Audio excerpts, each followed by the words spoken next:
esta sesión nos ocupamos de la segunda parte de la frustración del imperio. Realizamos una aproximación a las guerras europeas de la monarquía hispánica, ya imperio, durante los siglos XVI y XVII, la influencia ideológica y de la religión y, fundamentalmente, de la economía. El modelo mercantilista, imperial o ejercido por el Estado en el caso de Castilla, y procedente de la iniciativa privada, la ascendente burguesía de los Países Bajos e Inglaterra. Todo cambió con la llegada de los Borbones en el siglo XVIII. Sus intentos de recentralizar el imperio fue el antecedente y la clave de la futura independencia de la mayoría de las colonias americanas.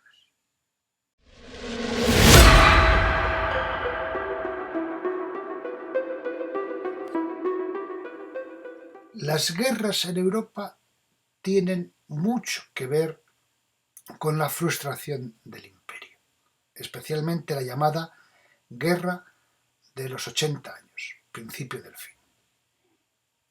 El 30 de enero de 1648, las 17 provincias que formaban los Países Bajos y la corona española firmaron el Acuerdo de Münster, por el que se reconocía la independencia de las llamadas Provincias Unidas y se ponía fin a la Guerra de los 80 años, 1566-1648.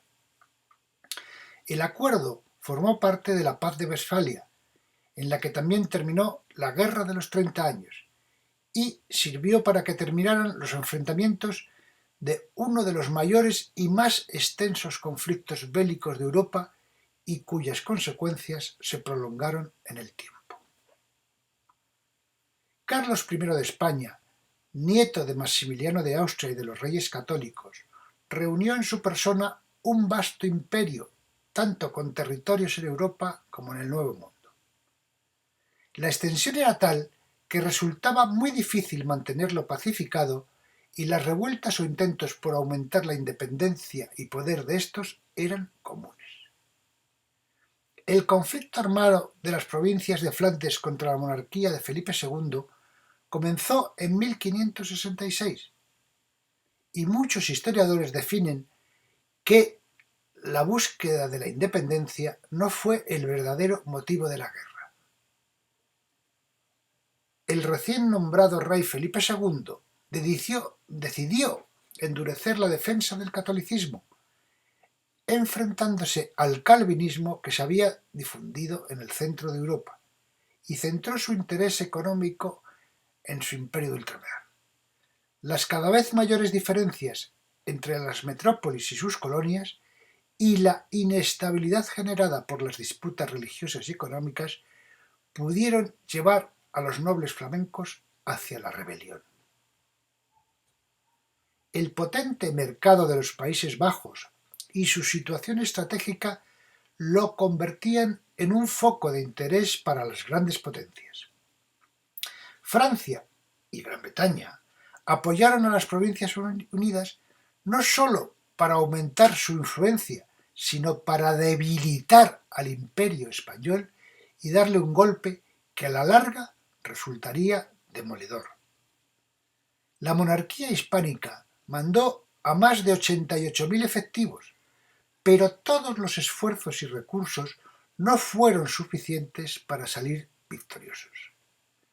La Guerra de los 80 años sangró las arcas españolas y propició la caída definitiva de la Casa de los Austrias.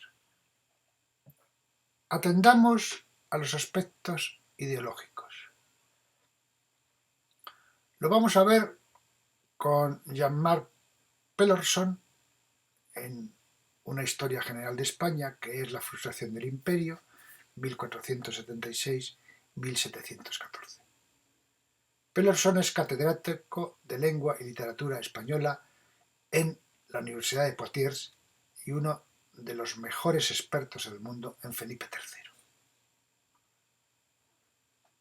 Señala: entre las causas profundas de la decadencia nos encontramos con la relativa debilidad de la burguesía española, fenómeno subraya, que tiene aspectos ideológicos, prejuicios de limpieza de sangre, recelos que suscitaban ante la conciencia tradicional los que se dedicaban a la vida mercantil al tiempo que se mantiene una preponderancia aristocrática. En ello tiene que ver el inicio de la llegada a Castilla de Carlos I, con la guerra de los comuneros, un factor esencial. Los nobles castellanos repudiaban dedicarse a los negocios. Desde nuestro punto de vista, en las colonias de las Indias Occidentales sí hubo una burguesía con potencial económico que se fue consolidando entre la población criolla durante los siglos XVI y XVII. Las ciudades, a su vez, eran los núcleos preponderantes. Esa burguesía criolla tenía poder económico, pero limitado al comercio reglado con la Casa de Contratación de Sevilla. Legalmente no podían comerciar entre las distintas colonias, ni tampoco exportar a otros estados europeos. Eso favoreció el contrabando. El poder político lo mantienen peninsulares que ocupan los virreinatos, las capitanías y las gobernaciones.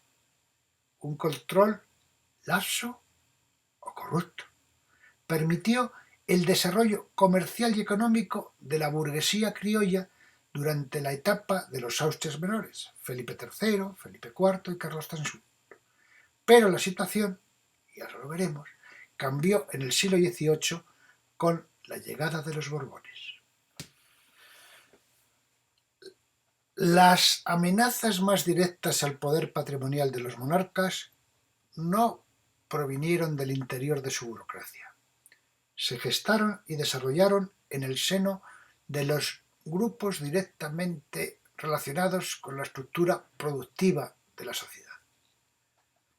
Esos grupos, si bien crecieron y se fortalecieron dentro del sistema mercantilista imperial, en la medida en que la metrópoli española no era capaz de responder eficientemente al desafío de las otras potencias europeas, empezaron pronto a percibir que el sistema imperial mercantilista limitaba sus actividades. Esta es una de las fases del crecimiento del capitalismo, que será la siguiente fase. Los dueños de minas, igualmente, tuvieron jurisdicción sobre los mineros, las mitas, y ganaron el privilegio de acuñar moneda. Los hacendados, finalmente, adquirieron o se apoderaron de grandes extensiones de tierra y tuvieron el control sobre la fuerza del trabajo de los indios en las regiones aledañas. El control sobre los factores de producción, mano de obra de los indios, tierras, minas, combinado con las oscilaciones favorables de la coyuntura de la demanda europea, fueron determinantes tanto en la pujanza económica de estos grupos como en el establecimiento de una autonomía relativa dentro del sistema imperial. Los Austrias tenían reinos confederados, no había un poder central, y eso favoreció tanto en la península como en América, la dispersión de responsabilidades. En la Edad Moderna, durante la etapa del Imperio Español en América, las ideas económicas preponderantes eran las del mercantilismo, que sostenía que la importancia de un Estado se medía en su poder económico por la acumulación de las riquezas, fundamentalmente en oro y plata, porque ambos metales eran considerados como los más preciados de todos. Además, el mercantilismo lo que quería era exportar desde la metrópoli a las colonias y que fluyera el pago en oro y plata por esas mercancías. Para ello aplicaban una política proteccionista, es decir, que ningún otro Estado pudiera hacer exportaciones a esas posesiones coloniales, con el fin, a su vez, de que no salieran los pagos en oro y plata por las mismas.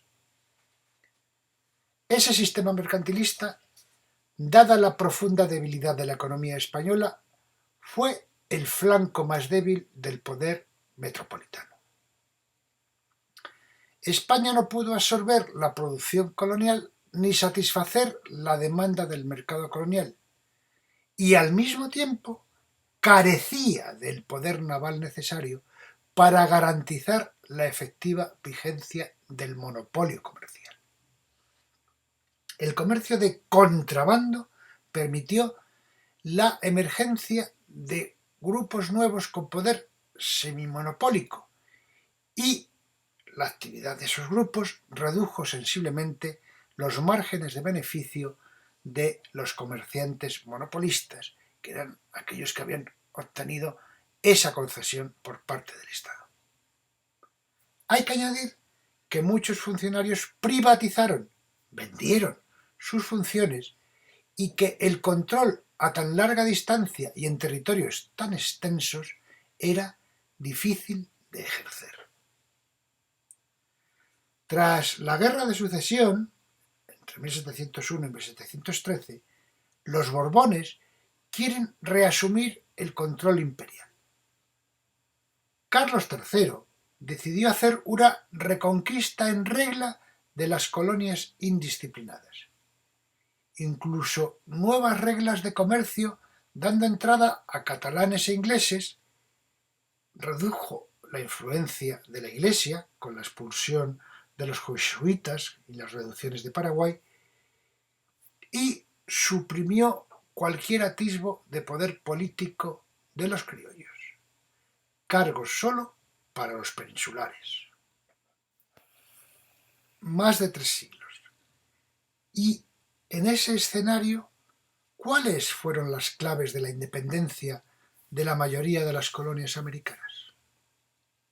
Vamos por partes. El recrudecimiento del centralismo de las reformas borbónicas frente al amplio margen de la autonomía anterior. Ya les he dicho que los Austrias actuaban de manera confederada. Gravísimo fue el error de Carlos III, que por meterse con Reino Unido e Inglaterra apoyó la independencia de los Estados Unidos. Esto constituyó un modelo para los antiguos criollos. La Revolución Francesa, que se produce a finales del siglo XVIII, libertad, igualdad, fraternidad, impuestas sobre todo por la masonería, son nuevos valores frente a súbditos. Frente a súbditos dependientes de un soberano absoluto, ahora emergen los ciudadanos con sus derechos. No hay control. El poder naval español fue derrotado y desmantelado en la batalla naval de Trafalgar en 1805. Poco después, poco influye, poco favorece la cesión, ya veremos en su día, de Fernando VII a José Bonaparte, de no sólo de la corona de España desde el punto de vista peninsular, sino de todo su imperio. Durante la ocupación francesa, las colonias, al igual que en España, proclamaron juntas patrióticas. Muchos criollos se sentían tan españoles como el que más. Estuvieron representados en las Cortes de Cádiz, y el limeño Vicente Morales llegó a presidirlas. La vuelta del absolutismo, en 1814, cuando regresa Fernando VII tras la derrota de los franceses, supuso enfrentamientos, guerras civiles entre los criollos liberales, ya independentistas, y los criollos realistas, ya absolutistas. Lo mismo ocurría en la península y se verá en el trienio liberal. El propio trienio liberal, 1820-23, fue producto de la sublevación en España de las tropas que Riego debería llevar a América para apaciguar esas sublevaciones independentistas. Fue la puntilla. Hemos hablado de leyenda negra, de frustración del imperio, de fracaso de la política económica mercantilista, de errores políticos como apoyar la independencia de los Estados Unidos, pero también hay que advertir que no todo fue negativo. Vamos a cerrar esta sesión con lo que representó la evangelización, la imprenta y las universidades.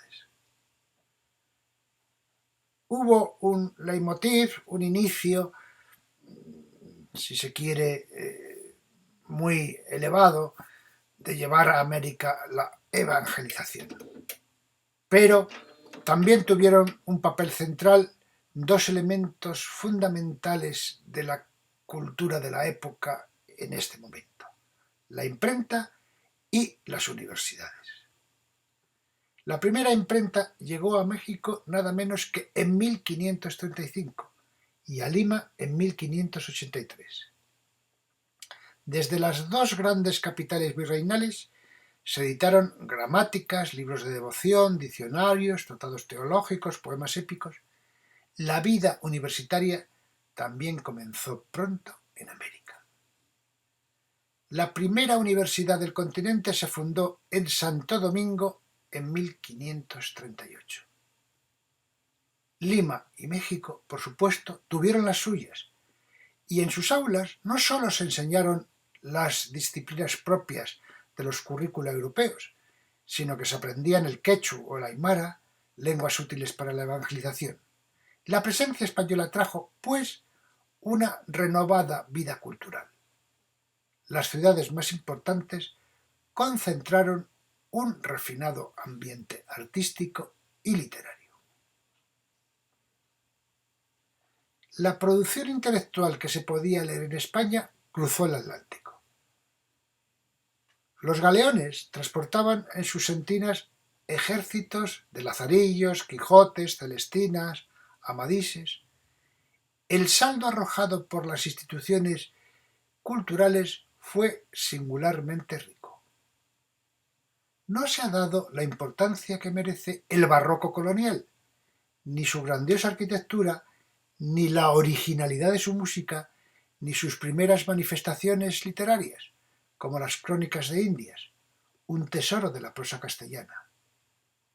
El desconocido Fray Diego de Ocaña o Bernal Díaz del Castillo, Sor Juana Inés de la Cruz, una mujer cuya talla intelectual rivaliza con las principales figuras de las letras peninsulares de su época, es la autora más versátil del Siglo de Oro. Se ha escrito mucho acerca de los problemas que debió afrontar por su condición femenina. Pero, ¿cómo llegó a ser tan famosa en su tiempo si no fue por la protección que tuvo entre los virreyes de México? Para terminar, como resumen de lo comentado, les aconsejo que activen el enlace a este completo vídeo de 13:43 minutos del canal Academia Play en YouTube. Lo explica muy bien. Les agradezco mucho su atención. Nos hemos referido a la segunda parte de la frustración del imperio: guerras europeas, religión y pugna económica por las riquezas del Nuevo Mundo.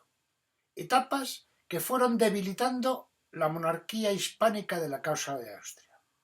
A partir de la Guerra de Sucesión, en los inicios del siglo XVIII, la llegada de los Borbones implicó una recentralización que, con errores tácticos añadidos, fraguó el inicio de la independencia de la mayoría de los territorios americanos. En la próxima sesión, centrados en los reinados de Carlos I y Felipe II, hablaremos de política y religión, la reforma, la contrarreforma y sus consecuencias. esperando contar de nuevo con todos ustedes, les ruego, como siempre, que se cuiden, que nos cuidemos.